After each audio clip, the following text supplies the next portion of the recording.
What is up, Earth's mightiest subscribers? It's Blerd without fear. Welcome back to the channel. Alright, today's video, we're going to be talking about Blood Syndicate Season 1, Number 5 by Geoffrey Thorne and Sean Damian Hill. And in this video, I'm going to be breaking down why Milestone's new version of Holocaust is far more dangerous than the original Milestone version. You can't see me, you Stevie, wondering how I reach more evolutions than Evie and make it look easy.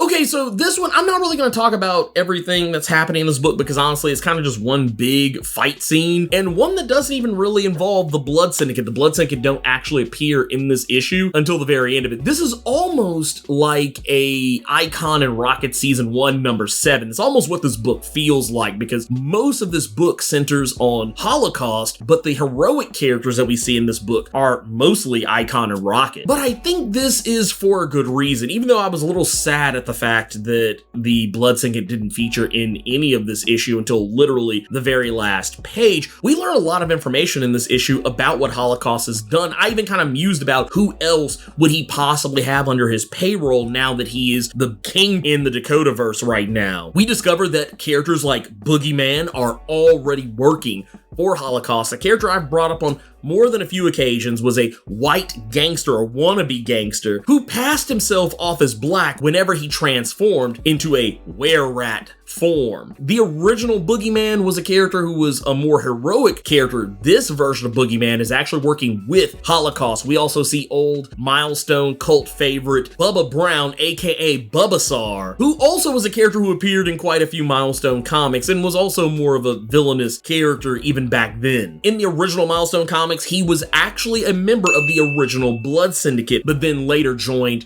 up with Holocaust when he created his own more villainous faction of that same group. But that said, the reason why I think this version of Holocaust is more dangerous is just that right there. He has more hitters under his control, and I think even better players under his control than what he had in the original Milestone DakotaVerse series. Now, while Bubba was definitely one of the characters that he did surround himself with, he had other characters like Masquerade, Harm, and Mistress Murder, so on and so forth, who also worked with him, and they were all varying degrees of useful, but I feel like these characters he has, surrounded himself with are far more useful. While a character like V, her power is able to create like virtual reality around her and anything that she can imagine. She can visualize into the world and into some kind of holographic form. We see this when Holocaust is explaining his past and his origin to Icon. We also see at an earlier point where the character Laharo is blowing up helicopters and planes and drones that are trying to come in and take back Dakota, seemingly in control of some light-based powers. And we also see that he has another character under his command by the name of Perdita, a character that pretty much single-handedly allows Holocaust to take down Icon. Perdita has this ability to create viruses and diseases, and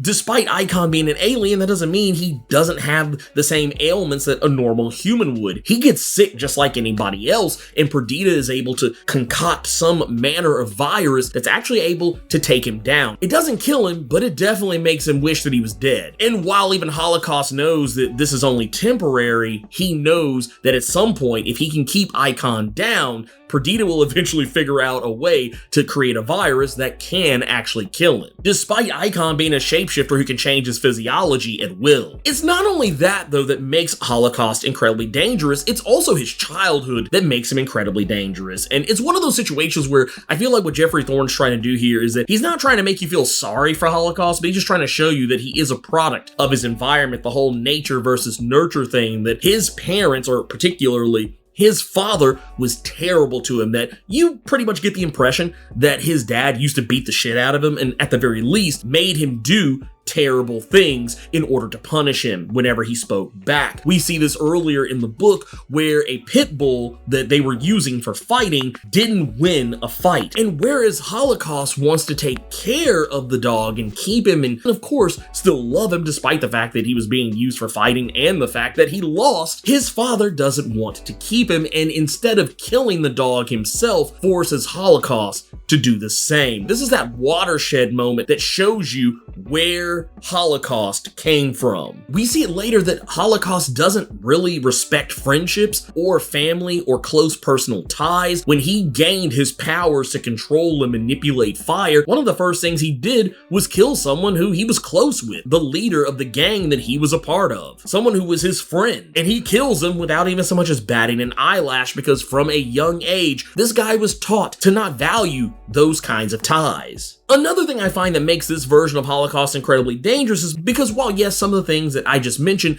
could be attributed in some ways to the original version of Holocaust, one thing that can't is this version's intelligence. While the original Holocaust was a supervillain, he wasn't a supervillain mastermind. He was a very short-sighted guy, and while yes, he was able to manipulate people and use other supervillains and even in some cases superheroes to do his own ends, he was never really the 50 chess moves ahead kind of guy. This version of Holocaust actually is. This version of Holocaust is the type of guy who is a battlefield tactician and strategist, even in real time. At a point, we see him fighting against Rocket, and though he's never met Rocket, he's never really seen her outside of seeing her fly around in the neighborhood or seeing her on the news, he knows enough about how her powers work just in the few moments that he's fighting against her that he already knows how to take her down, surrounding her with enough fire that even while using her kinetic shields, Holocaust knows that shield has to be able to allow her to breathe. He knows enough about how his powers work and how fire works in general that he understands that she has to be able to breathe, and if she creates that shield around herself, it's gotta let air in, she's gotta be able to breathe somehow, right? And he knows that fire eats oxygen. So he knows that she can leave that shield up all she wants.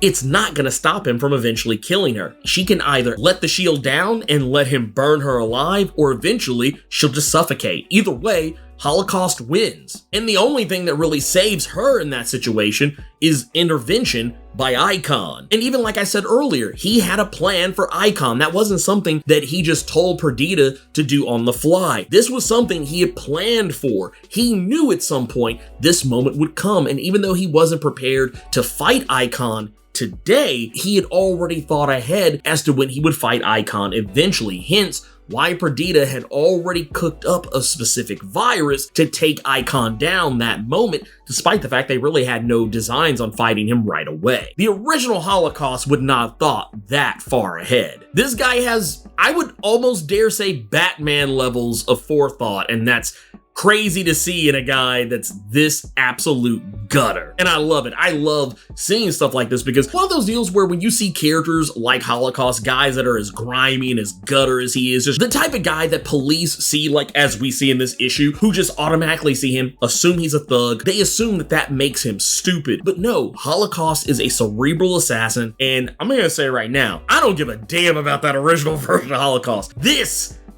is my Holocaust. But anyways, that's everything I want to talk about with this issue of Blood Syndicate. It was fantastic. I've been enjoying it thus far. I know this upcoming issue, number 6, is going to be the finale for this series. The next issue, we will see the Blood Syndicate take on Holocaust as a team, which I think is going to go pretty well for them. I don't know if Holocaust is actually be able to take them all on. I mean, granted, he will most certainly have help. I am already predicting that once Holocaust gets taken down, if he gets taken down, some of those other members that, characters like Boogeyman, who are original members of the Blood Syndicate from the original run, I'm pretty sure we will see that character make a turn. I'm pretty sure we'll see the other characters like Bubbasaurus and, so on and so forth, V and Perdita, so on and so forth. I'm pretty sure we'll see them stick by Holocaust's side, and we'll just kind of have to wait and see what happens next. We know a big war is coming very soon, with Quai coming to help them take on the Demon Fox, so I don't think we'll see any of that